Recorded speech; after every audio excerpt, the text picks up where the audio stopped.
back to our channel, Love Love Clinic Club. Paano ang vlogger na may pusa? Ay ako, andyan, basta nandiyan sa paligid. Si Sophie lang may iwan doon dito sa bahay. So today is the second time na pupunta ako ng clinic ng mga pusa kasi ayan, yung tatapusin na namin yung injection nila nito, lalo na yung dalawa magta-travel. Ayan. So, and lalagyan sila ng microchips. Ayun yung mga preparation na kailangan gawin bago magbakasyon. And today nga is, today is June 8. So, June 8, actually dapat maaga pa ako papunta doon. And what time na is 9 o'clock na. 9 a.m. So, dapat 8 o'clock. Siguro marami na naman tao doon. And we'll see, I see you there sa Aldohama Clinic.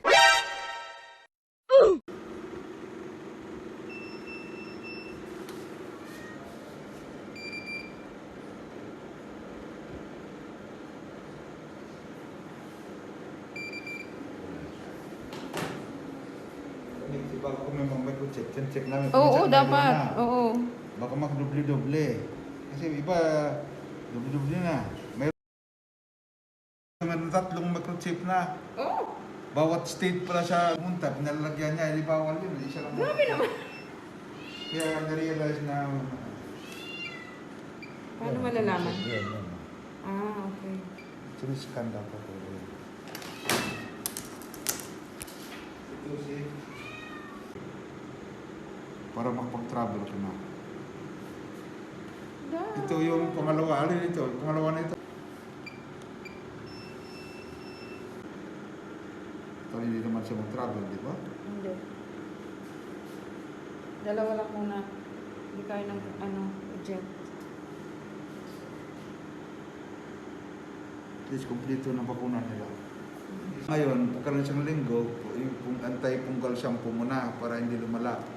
Hindi maiwasan kasi basta dumikit sa isa, magkakaroon eh. Ngayon, dahil normal naman yung temperatura nila, bakunahan natin. Saka mo gamutin ng shampoo na lang sila. Shampoo lang yan, no? Oo, anti-fungal shampoo. Hello mga loves, ang init sa labas. Tinan mo itsura ko. Ayan, tapos na sila magpa-vaccine. Ay, tapos nilagyan na rin ng chips. Chips, yung data, pangalan nila, ganon. Ayun, tapos, ayan na mga loves, tapos na sila, ready na sila, all vaccine, safe na silang lahat, silang apat.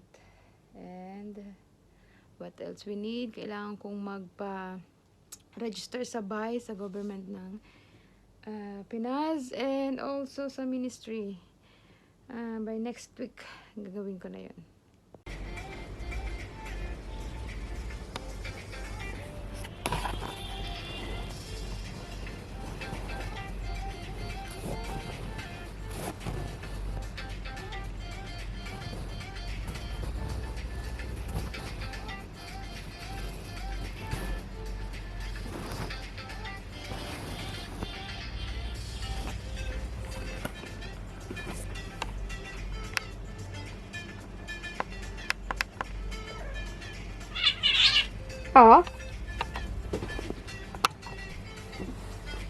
Naiwan. At ito na nga mga loves ang makikita natin sa kanilang passport or certificate ng medical. Ang makikita natin dyan is yung owner, yung address, yung town saan ang galing, and also andyan yung pet name, kung ano yung species niya, tapos yung kung ano yung sex, kailan pinanganak, kung anong breed, ang kulay, and also sa baba makikita natin yung microchips na tinatawag, andyan yung serial number and the date. And also sa kabilang side is makikita natin yung kanilang parasite control o yung deworming. Dito naman makikita natin ang sticker ng kanilang vaccine, like itong anti-rabies, yung sa kanilang immunity. And the last one is this yan. So dahil dalawa yung aking iti-travel, kailangan natin ng dalawang passport nila, and this the medical certificate. Ito yung tinatawag. So syempre magkaiba ng name, magkaiba ng kulay, and the same lang nung kanilang in-inject.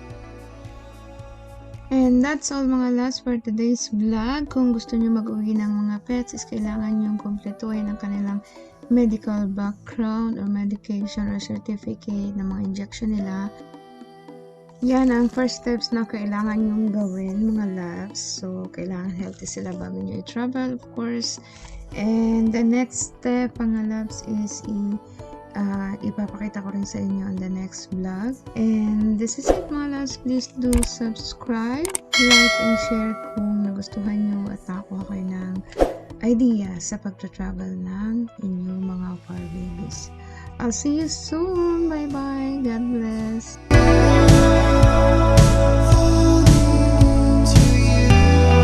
But you and I were meant for this. You know, sometimes we hide behind this illusion that we're done.